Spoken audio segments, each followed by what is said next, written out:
دا جی کے سیشن دیکھنے والے معزز سامعین و ناظرین السلام علیکم۔ صنعتی انقلاب انسانی زندگی کے حالات کی تبدیلی تھی جو 18ویں صدی کے آخر اور 19ویں صدی کے اول میں برطانیہ اور مغربی یورپ میں ہوئی۔ اس نے معاشرے، ادویات، معیشت، تعلیم اور ثقافت جس میں متعدد تکنیکی اختراعات نے انسانی مزدوری کو بہت آسان کیا، جیسا کہ کوئلے اور لوہے جیسے معدنی ذرائع سے لکڑی جیسے ذرائع کو تبدیل کرنا وغیرہ، مکینیکل طاقت کو پانی کے ایک مستقل ذریعہ سے آزاد کیا، اور سرمایہ دارانہ طریقوں اور زرعی معاشرتی اصولوں کے رائج کی حمایت کی۔ اس انقلاب نے انسانی تاریخ کی ایک اہم دھارے کو موڑ دیا، جس کا موازنہ کاشتکاری میں جدت یا پہلی شہری ریاستوں کے عروج سے کیا جا سکتا ہے۔ ماضی کے پیچیدہ نظام حیاتی میں اور روزمرہ کی زندگی میں واضح تبدیلی عمل میں آئی۔ اس میں تکنیکی ترقی سب سے زیادہ ہے۔ صنعتی انقلاب کا آغاز برطانیہ میں 17ویں صدی کے اول میں ہوا تھا۔ انگلستان اور اسکاٹ لینڈ کو متحد کرنے والے یونین ایکٹ کے تحت داخلی امن کی ایک مستقل مدت اور اندرونی تجارت میں رکاوٹوں کی بغیر داخلی آزادی، کاروباری و تجارتی منڈی کا آغاز اس بنیاد بنے۔ برطانیہ کے پاس قابل اعتماد اور تیز رفتار ترقی پذیر بینک کاری کے شعبے کی سہولت، مشترکہ اسٹاک کمپنیوں کے قیام کے لیے سیدھا سا قانونی ڈھانچہ، قانونی حکمرانی کو نافذ کرنے کے لیے ایک جدید قانونی فریم ورک اور نظام، ایک ترقی پذیر و حمل کے نظام نے اس صنعت بہاؤ کو تقویت بخشی۔ 1700 کے آخر میں برطانیہ نے دستی مزدوری پر مبنی سست رفتار معیشت کی جگہ صنعت اور مشینری کی تیاری کا غلبہ حاصل کرنا شروع کیا۔ اس کا آغاز ٹیکسٹائل صنعتوں کی تکنیک، آئرن بنانے کی تکنیک کی ترقی اور بہتر کوئلے کے بڑھتے ہوئے استعمال سے ہوا، اور دیکھتے ہی دیکھتے 400 پھیل گیا۔ نہروں، بہتر سڑکوں اور ریلوے کے آغاز سے تجارت میں توسیع ہوتی گئی۔ بھاپ کی طاقت سے چلنے والی مشینری کے تعارف نے پیداواری صلاحیت میں ڈرامائی اضافہ کیا۔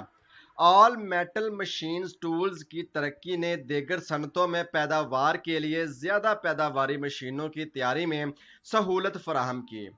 19ویں صدی کے دوران مغربی یورپ اور شمالی امریکہ میں پھیلے اس کے اثرات بالآخر دنیا کے بیشتر حصوں کو متاثر کر گئے۔ بمطابق قانون فطرت، معاشرے پر اس تبدیلی کا اثر بہت زیادہ ہوا۔ آبادی میں بڑا اضافہ، زرعی انقلاب جو آبادی میں اضافے اور کاشت میں نئی تکنیک اور مشینری کے استعمال سے منسلک تھا۔ کپاس، لوہے اور اسٹیل کی صنعتوں میں پیداوار کی نئی تکنیکوں کا اطلاق، گھریلو صنعت کا بتدریج ترک اور فیکٹریوں میں پیداوار کی توجہ، جہاں اس کی زیادہ سختی سے نگرانی کی جا سکتی ہے، یہ سب اس انقلاب کی بنیادی وجوہات میں شامل حال تھی۔ برطانوی معاشرے کے کردار نے بھی کاروبار کے عروج کو متحرک کیا ہے۔ تجارتی اور اشیاء کی تیاری میں یا پیشوں میں دولت کے حصوں کے نتیجے میں افراد کو درجہ بدرجہ ترقی و خوشحالی دونوں ملی۔ اشرافیہ نے خود ان سرگرمیوں میں سرمایہ کاری کی جس نے ان کی املاک کو پیداوار سے جوڑ دیا۔ اس سے پیسہ ایک جامد جگہ سے نکل کر صنعتی اشکال میں آیا اور نچلے طبقے تک تقسیم ہوا۔ مزدوری کرنے اور طے شدہ اجرت ملنے سے ایک مستقل روزگار بھی عمل میں آیا جو مالک و ملازم دونوں کے لیے لازم و ملزوم بنا۔ ایک نئی مڈل کلاس نے جنم لیا جس کی محنت اور پسینہ اس انقلاب کے تسلسل میں کام آئے۔ سرمایہ داروں کی صنعت کاری کے خلاف مفکرین نے اعتراضات بھی اٹھائے۔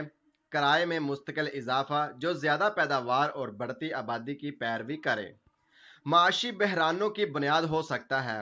دوسری طرف بڑھتی ہوئی آبادی جو ترقی کا لازمی نتیجہ تھی۔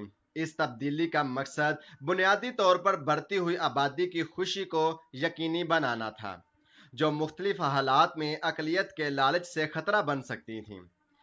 سرمایہ دارانہ ترقی کے اندر پیداواری تیزی سے میں اضافے دیکھنے کو ملا، لیکن عدم مساوات کو بھی محسوس کیا گیا۔ عدم مساوات سے منسلک ناانصافیوں کو باہمی یا رضاکارانہ انجمنوں کی سرگرمیوں کے ذریعہ بہتر بنانے کا عزم کیا گیا، لیکن کارل مارکس نے اس راستے کو الگ تھلگ کرنے کی کوشش کی کہ عدم مساوات چلے گی، اور استدلال کیا کہ سرمایہ داری خود ہی ختم ہو جائے گی۔ اس خوشحالی انقلاب نے برِ صغیر میں اپنے رنگ دکھائے۔ جہاں بہت سے لوگوں کو روزگار ملا، وہاں موجودہ صنعتوں کو شدید نقصان اس صورت میں پہنچا کہ مقامی پیداواری و صنعتی طبقات آزادی سے غلامی میں منتقل ہو کر اپنے منصب سے دستبردار ہوئے۔ ایسٹ انڈیا کمپنی نے برطانوی شاہی فوج کی طاقت کے زور پر اپنی اجارہ داری قائم کی اور زمینداروں کو مقروض اور عام آدمی سے روٹی مصنوعی قحط و قلت پیدا کر کے چھین لی۔ تاریخ میں اس کی بہت سی مثالیں موجود ہیں۔